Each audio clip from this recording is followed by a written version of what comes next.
Hey YouTube, today we're going to be looking at which buildings in the tech tree you should be rushing when you're first starting your colony. So this guide is going to appeal to newer gamers, not necessarily for someone who already knows how to play the game or has a strategy going into building a colony. Players who are experienced will probably not follow this exact same path because they have an idea of how they want to build their colony and how they're going to make it successful. As a new player, the tech tree can look quite intimidating. It is hard to plan your colony as it is. It's even harder to decide which techs you want to go for without knowing how you're going to structure or you build your colony.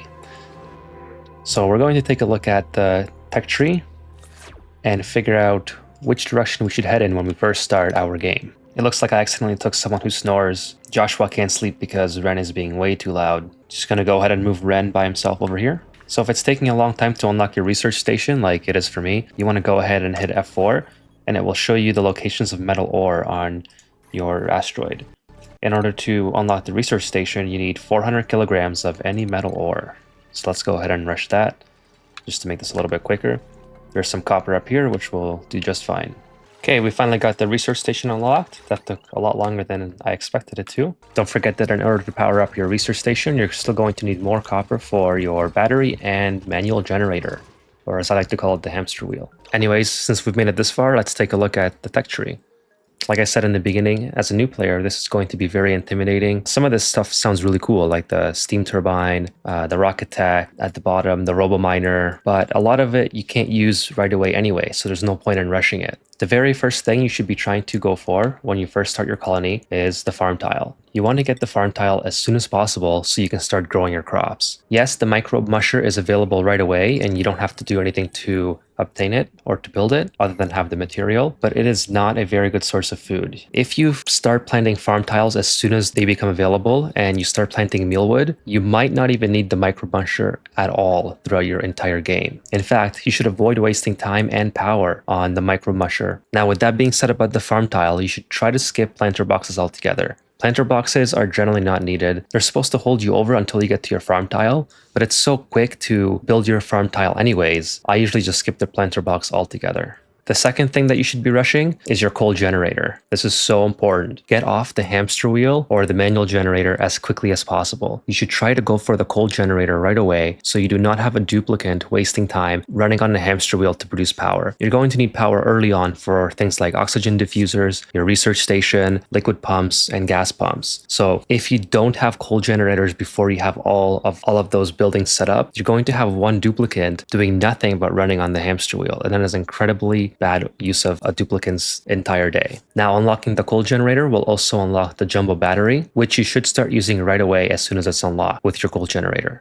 After you have your coal generator and your jumbo battery online, you should go for your rock crusher immediately. You're going to want to start producing refined metals as soon as possible. After you get your rock crusher unlocked, go for advanced research and supercomputer. These two are critical in progressing farther along in the tech tree, so it really doesn't matter when you pick it up. You could pick it up before your coal generator. Now that you have your rock crusher, you can start producing refined metals, and you have your advanced research, which means you can unlock the smart battery. And now it'll start making sense for why I told you to go for the rock crusher early on. The smart battery is probably one of the most overpowered unlocks that you can have early in the game. Essentially, what this does is it acts like a regular battery in the sense that it stores power. However, once you hook automation up to it, this becomes incredibly powerful. The way automation works is there will be a high threshold and a low threshold. If you hook it up to, say, your coal generator with an automation wire, your low threshold will tell the coal generator when to turn on, and your high threshold will tell the coal generator when to turn off. Otherwise, if you just have your coal generator hooked up to a regular battery or a smart battery without automation connected, your duplicants will keep feeding it coal, even if there's nothing in your base that's consuming it. So with that being said, the next thing that you should go for immediately is your automation wire. For this, again, you're going to need refined metals, which is why you had your rock crusher early on. Essentially, what you want to prioritize is getting off the hamster wheel as soon as possible and eliminating the need for your duplicants to unnecessarily waste precious coal to feed your coal generators by using automation. So in this first 7 techs that I told you to unlock right away, you can see how they all work together and how they all benefit each other. This is going to give your colony a very solid foundation to have success early in the game. From here on out, it's pretty open which direction you want to go, and there are several different possibilities we could go for. You could make number 7 your liquid pump, followed by your lavatories. Your liquid pump will enable you to build your first washroom with lavatories and sinks. This will allow you to get off of the outhouses as quickly as possible. And because you have your liquid pump online, you could then go for hydroponic farms and get off mealwood and start planting your bristle blossoms right away. Remember that bristle blossoms are going to need light, which you already have unlocked because you went for automation if you followed my earlier advice in the tech tree. Another option for number 7 could be rushing your conductive wire. Now, conductive wire is going to need a lot of refined metals, so it's not high priority that you go for it right away. But if you can start building your wiring out of conductive wire instead of the standard wire, you're going to future-proof your base, so you don't need to rebuild your wiring setup once it starts to become overloaded as you get deeper and deeper into your colony. Another great option for number 7 would be going for your insulated tile. On a Terra map, this won't be as important as other asteroids. However, if we take a look at our asteroid the way it is right now, if I was to dig into this very hot area or even close to it, this heat is going to start seeping into my base. Same thing down here. So if I have insulated tiles, I can simply block this off and not worry about it. All this area where things start to get very hot, you would just use insulated tiles to block it off. In fact, your entire outer shell of your main base, where your duplicates will be doing most of their work, should be made of insulated tile. So it's not a terrible idea to rush insulated tiles right after you get your first 6 techs unlocked. Another consideration is rushing your Atmo Suits. Now, Atmo Suits are going to take a long time. You can see just how deep they are in the tech tree, but you will get there fairly quickly. Atmo Suits have an amazing benefit if you can set them up early of your dupes being able to go pretty much anywhere in your asteroid without worrying about heat or air quality. As soon as you start digging into places where this hydrogen gas is, the chlorine gas, or polluted oxygen, or too much carbon dioxide, or very hot areas like this igneous rock, or this igneous rock over here, your dupes are going to have a lot of adverse effects. And especially if they're in gases which they can't breathe, like hydrogen or chlorine, they're going to keep running back to areas where they can breathe, which is going to slow down their progress. In the case of polluted oxygen, they can breathe the polluted oxygen, but they're probably going to get sick, and it's going to slow down their efficiency. If they're working in very hot areas, they're going to get scolded, and it's also going to hurt their efficiency. So therefore, Atmo Suits are a very strong consideration. You won't be able to make the Atmo Suits without thimble reeds. And these work really well with your first lavatory setup. All the polluted water that comes out of your sinks and your lavatories can go straight into hydroponic farm tiles that you have thimble reeds planted in.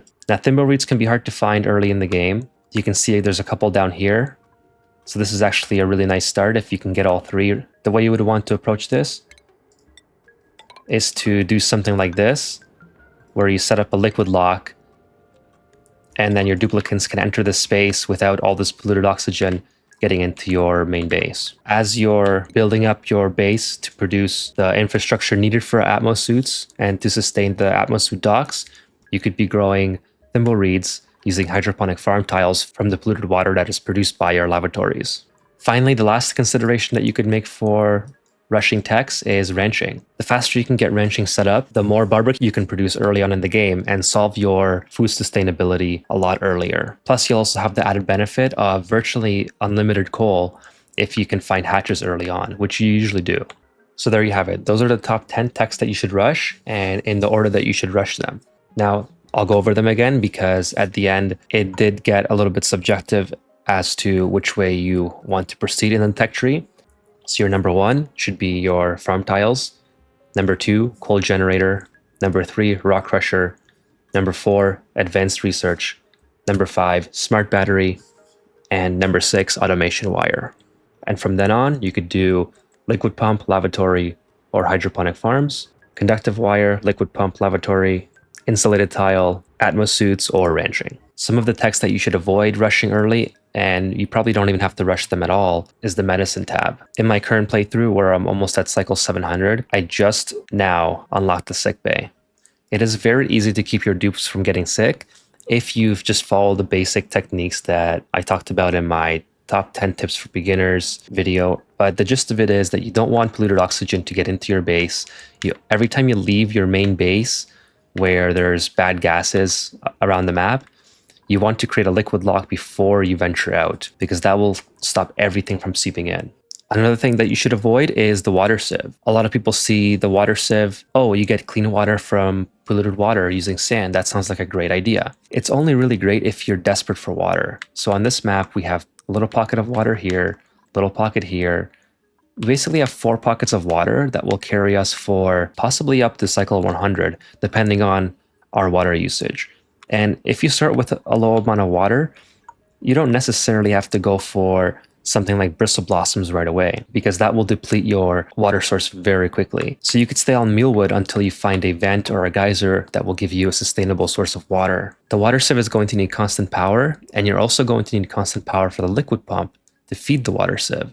So it's very resource intensive in terms of the amount of power that you're using, and you're constantly going to need to refill the filtration medium, which is sand in this case. So if you can avoid getting the water sieve, unless you absolutely need it, I would avoid it.